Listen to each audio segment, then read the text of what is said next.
Welcome to today's deep dive. We have a massive stack of sources today. Oh, yeah, we really do. We're talking sports articles, tactical analyses, player interviews, historical records, just a ton of material.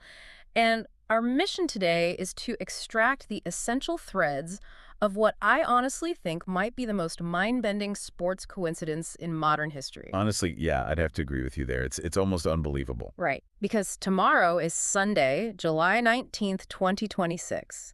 The New York, New Jersey Stadium is hosting the FIFA World Cup final.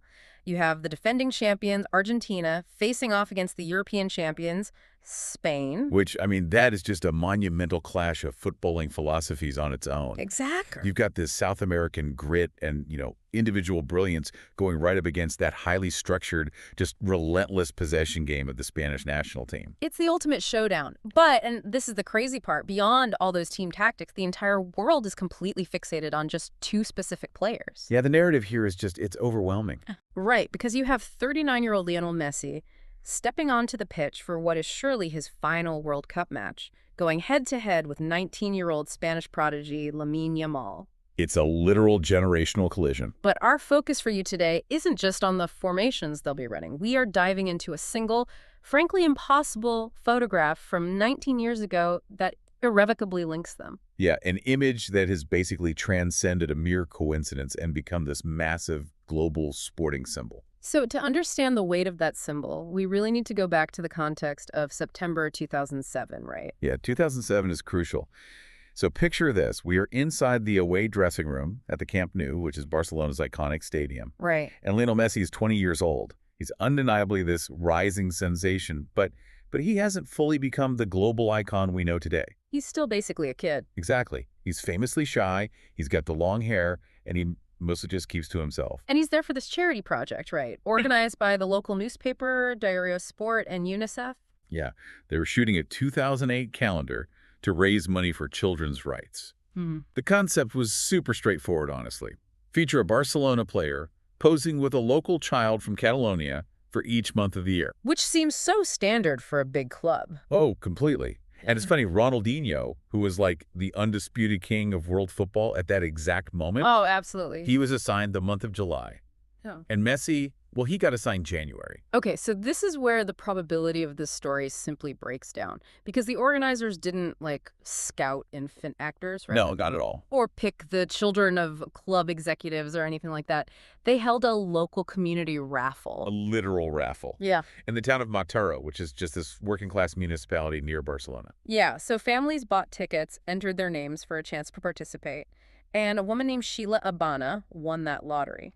Just unbelievable luck. Right, and her infant son, who was, between 4 and 6 months old at the time, Yeah, just tiny baby. he was randomly assigned to the January shoot with Lionel Messi. And that infant, that random baby from the raffle, was Lamine Yamal. It gives you chills, doesn't it? It really does. I mean, I want you, the listener, to really picture this. Think about looking at the background of an awkward family home video from 20 years ago. You know the kind, right? Yeah, totally grainy, super chaotic. Exactly. Someone forgot to turn off the camcorder. And you suddenly realize that the random toddler playing in the sandbox in the background grew up to be a global superstar. Right, it's that exact feeling. Now take that quirky, fun realization and amplify it to the absolute pinnacle of global stakes. You are looking at a 19-year-old photo of a young superstar holding a random baby for a charity shoot, only to realize that baby grew up to be the exact person trying to strip them of their World Cup title tomorrow. And the logistics of the shoot itself just add such a bizarre kind of domestic layer to the whole story. How so? Well, the photographer, Joan Monfort, he was faced with this huge challenge. He had to get a highly introverted 20-year-old athlete and a fussy infant to somehow interact naturally in a completely sterile locker room. Not exactly a cozy environment. Not at all. But the night before, Monfort had actually been bathing his own daughter at home. So inspiration strikes, and he literally brings a small blue plastic tub, some baby bubbles, and a rubber duck from his own house to the Camp Nou. No way, from his own From house. his own house. That's incredible.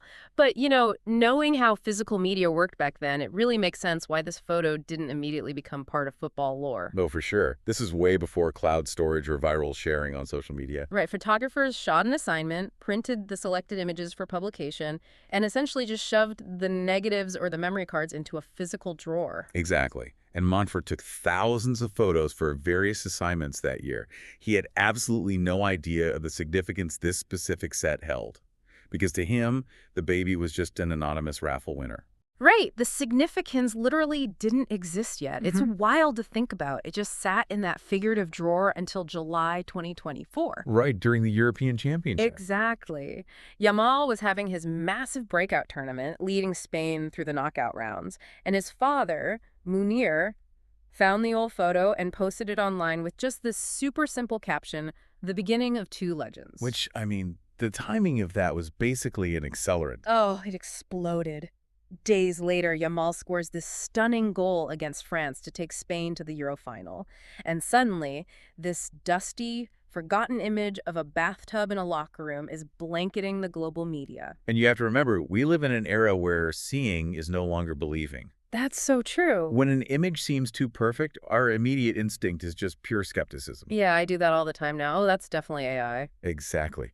And Yamal's own teammate on the Spanish national squad, Mikel Moreno, he actually stated on the record that when he first saw the image on his phone, he just assumed it was AI generated. Really? His Yeah. own teammate? Yeah. It just defied belief. He Yeah. said it felt like an author planting this heavy-handed clue in chapter 1 of a sports movie that doesn't actually pay off until the final scene. I mean, he's not wrong. It really feels scripted. And beyond just the disbelief, the reactions and the sources really reveal this deep psychological phenomenon surrounding how we consume sports, don't they? Oh, absolutely. Like Spain's head coach, Luis de la Fuente, he actually called Yamal touched by God's wand. Wow. Yeah, he went on to say that for those who have faith, chance is God's pseudonym. That is quite a statement for a football coach. Right. But it shows that we don't just want to watch athletes run around a pitch. We genuinely crave mythology. We want a story. Exactly. When a transcendent figure like Messi nears retirement, it creates this collective anxiety across the whole sport. Fans desperately want a clean narrative. They want an anointed successor to take the torch. And that photograph fulfills that psychological need for succession perfectly, doesn't it? It basically transforms a random community lottery draw in Montereau into a divine passing of the crown. It really does. Even Joan Montfort, the photographer who describes himself as a staunch skeptic of destiny, he admitted that watching this come full circle has basically laid him doubt his own disbelief. It's hard not to. But, it's really fun to call it destiny or a miracle, but I have to push back a little here. Okay, let's hear it. Aren't we ignoring the fact that they actually grew up in the exact same footballing ecosystem?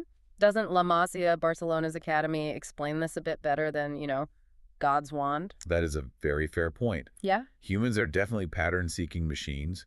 We find comfort in the idea that greatness is ordained rather than accidental. Right. But as much as people want to call it magic, there's a much more grounded, systemic explanation for why these two players are linked and why they play with such terrifying similarity. They were built in the exact same factory. Exactly, La Masia, Yeah. Barcelona's world-famous youth academy. Hmm. They didn't just stumble into similar careers. They were immersed in the identical footballing ecosystem. Right. Lamine Yamal joined La Masia as a small child, learning the exact same positional play, the juego de posición, that Messi was taught a decade prior. Which is an incredibly strict philosophy. It dictates spatial awareness, rapid passing, and just highly intelligent movement. So it's not exactly a coincidence that they approached the game similarly. No, not at all. If you feed thousands of highly talented children through a highly refined, unyielding system over 20 years, the statistical probability of producing players with overlapping styles and similar career trajectories rises dramatically. Makes sense. La Masia is quite literally designed to manufacture players who view the geometry of the pitch in a very specific way. And that makes perfect sense for their development. The system explains the skill level, it explains the vision and the tactical understanding, but and you have to admit, the system does not explain the bathtub. No, it doesn't. Out of all the babies born in Catalonia that year, the one randomly placed into Messi's hands in a plastic tub is the exact one challenging him for a World Cup trophy 19 years later. Yeah, the bathtub remains a statistical anomaly of the highest order. I can't argue with that. And when you look at their parallel paths emerging from that academy, the similarities are just staggering. Like what? Well, both are left-footed forwards who really prefer to operate on the right side of the pitch. Both debuted for FC Barcelona's first team at an unusually young age, carrying the weight of just massive, massive expectations. Yeah, and the numerical coincidences in the sources are what really make you double take. Yamal scored his first World Cup goal at age 18 wearing the number 19 shirt, right? Yes. Well, if you flip back through the historical records, 20 years ago, Lionel Messi scored his first World Cup goal at age 18 wearing the number 19 shirt. It's eerie. And furthermore, both players face definitive, legacy-shaping choices regarding their national identities really early in their careers. Oh, that's true. Messi relocated to Spain at age 12, right. So he was eligible to represent the Spanish national team. Exactly. But he chose Argentina, which was a decision that required years of struggle to win over a fan base that initially viewed him as an outsider. Right, they thought he wasn't Argentine enough for a long time. Yep. And Yamal, born in Catalonia to a Moroccan father and an equatorial Guinean mother, he had options to represent multiple nations, too. But he committed to Spain. So they both had to make these huge, defining choices early on. But despite all those parallels in the shared academy DNA, their actual execution on the pitch reveals some striking differences. Oh, absolutely. Lamine Yamal has actually been super vocal about not wanting to be a Messi clone. Which is smart, honestly. Very.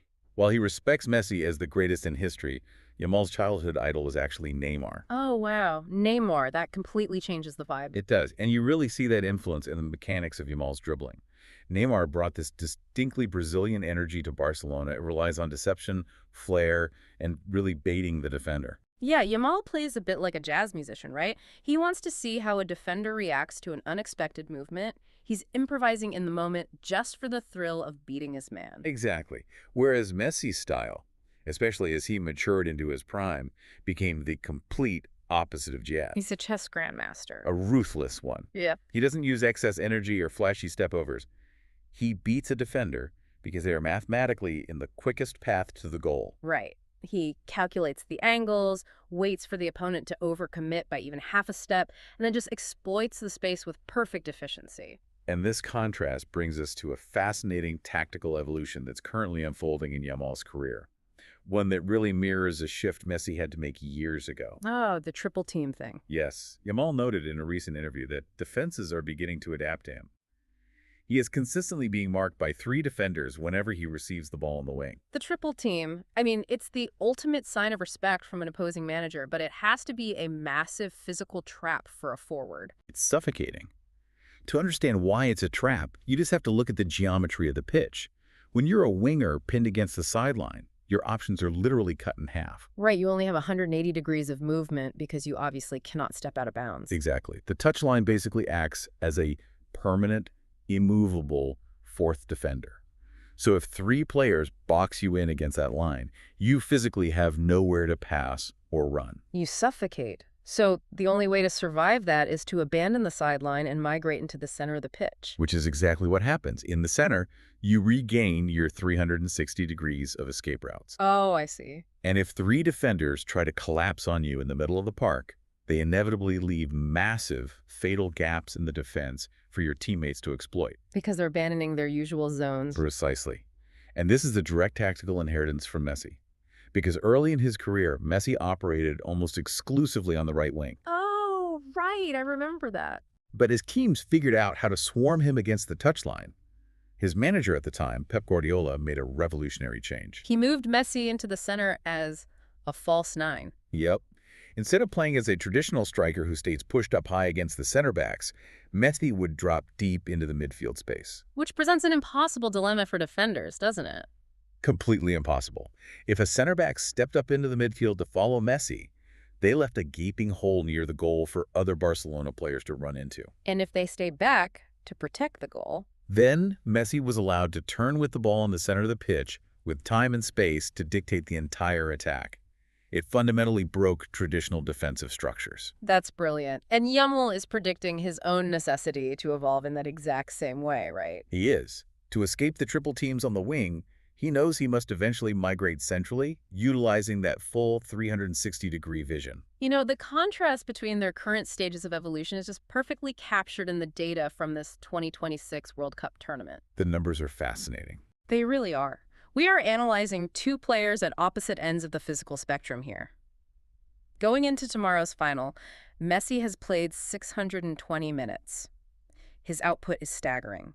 8 goals and 4 assists from just 527 touches. Which means he is barely running compared to the rest of the squad. He's literally walking for large parts of the game. Because he's conserving every single ounce of physical energy for high-leverage moments. He doesn't press intensely anymore. He maps the field. He's walking and analyzing the defensive shape until he sees the structural weakness. And when he strikes, it is immediate and lethal. Exactly. But then you look at Yamal's tournament data. He has played 495 minutes, and on paper, he only has 1 goal and 0 assists. Which doesn't sound like much. Right. But he is the relentless engine driving the entire Spanish attack forward.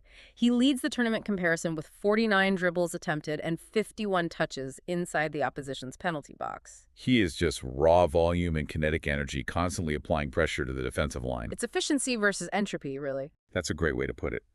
The master who waits for the perfect opening versus the prodigy who attempts to just batter the door down through sheer repetition. Which brings us directly to the ultimate showdown tomorrow, New York, New Jersey Stadium. The reigning South American champions against the reigning European champions. It's going to be electric. You have Messi attempting to secure back-to-back World Cups, which, by the way, would be a 4th straight major international trophy for Argentina. Unprecedented. And standing in his way is the teenager from the bathtub. We actually got a glimpse into how Messi is viewing this full-circle collision during a panel just yesterday. Yeah, that was at the Fanatics Fest in New York, right? Yeah. And he was sharing a stage with NFL legend Tom Brady and NBA star Kevin Durant. Which just shows you the magnitude of this. The fact that the peak of American sports media was entirely focused on this global football moment is huge. During the panel, Brady actually referred to the 2007 photograph as prophetic. And Messi's reaction was just incredibly grounded. He called the situation insane, acknowledging the sort of surreal reality of facing a player in a World Cup final who he literally last held as a baby. He also offered high praise, right? Calling Yamal a global star and noting that he follows his career closely because of his own deep ties to Barcelona. He did. But, and this is key, the quotes also reveal that razor-sharp competitive edge required to reach this level. Oh, absolutely. Elite athletes do not win World Cups by succumbing to sentimentality. No, they don't. After all the praise, Messi made it abundantly clear where his loyalties lie for the next 90 minutes. He stated, and I quote, "We'll try to keep him from playing at his best. We'll give it our all to ensure he doesn't become champion this time." Which is such a cold competitor thing to say. But put yourself in Messi's cleats for a second. You are fighting to cement a completely untouchable legacy. And the primary threat you have to neutralize on the pitch is a kid you literally bathed in a sink almost 2 decades ago. The cognitive dissonance required to compartmentalize that narrative is astounding. How do you even do that? Well, elite competitors possess a unique psychological firewall. I just have to separate the global narrative from the geometry of the grass. Right, the game is just the game. Exactly. For Messi, Yamal isn't a child of destiny tomorrow. He's just a tactical problem. He is a fast winger who prefers his left foot and needs to be forced toward the touchline to cut off his ankles. Right. But while the players might be able to compartmentalize, the fans certainly cannot. Oh, the fans are a mess right now. There is a profound emotional conflict brewing among supporters, particularly those deeply connected to Catalonia and Barcelona. Yeah, and Joan Montfort, the photographer who inadvertently captured this whole piece of history, he basically serves as the perfect proxy for that torn loyalty. How so? Well, he's a lifelong Barcelona supporter. He has openly stated his everlasting love for Messi, the player who delivered just unprecedented glory to their club. Sure. But simultaneously, Yamal is the new hope of the city. Yeah, Yamal represents a very modern, tangible reality for the region. Whenever he schools, his signature celebration involves signaling the numbers 0830-4 with his hands. Which is the postal code of Rocafonda, right? Exactly, the neighborhood where he grew up. It's an area with a high immigrant population where a significant portion of residents are at risk of poverty. He really carries the weight and representation of a new, diverse Spain on his shoulders. And Montfort admitted his heart is just completely split. Yeah. He literally doesn't doesn't know who to cheer for. I wouldn't either. You have the ultimate nostalgia of a departing hero clashing directly with the vibrant promise of the local kid from the 08304 postcode. It's poetry, and taking a step back from the tactics and the history for a second, the sheer improbability of tomorrow's match is just staggering. It really is. I mean, in 2007, a mother entered a simple community raffle in the working-class town of Mataró. That single random stroke of luck placed her infant son into the arms of a shy 20-year-old Lionel Messi. Without anyone realizing it, that camera flash set a 19-year time bomb of sports history. And tomorrow, on the pitch in New Jersey, that time bomb detonates in front of the entire world. Yeah, and whether you lean into the mysticism of a prophesied passing of the torch, or you just marvel at the systemic, highly calculated, talent-producing machine of the Barcelona Academy, the final result is identical. We are bearing witness to a cinematic script unfolding in real time. One that literally no Hollywood studio would have dared to write, because it demands way too much suspension of disbelief. It's the perfect conclusion to a sprawling two-decade narrative. But before we wrap up today's deep dive into this massive stack of sources, I want you, the listener, to consider a final thought. Okay, lay it on us. Think about your own digital footprint. Think about the thousands of photos sitting in your phone's camera roll right now, or the images buried deep in your cloud storage from years ago. Oh, wow. What if the most significant full-circle moment of your life has already been captured on camera? What if the person who will radically change your life, challenge you, or succeed you is already sitting there slightly out of focus in the background of a total mundane picture, and you just won't realize its true meaning for another 20 years? That is a wild thought. It certainly makes you want to look at those old, forgotten photos a little closer, doesn't it? Okay. All right, that's it for today's deep dive. Enjoy the match tomorrow, everyone.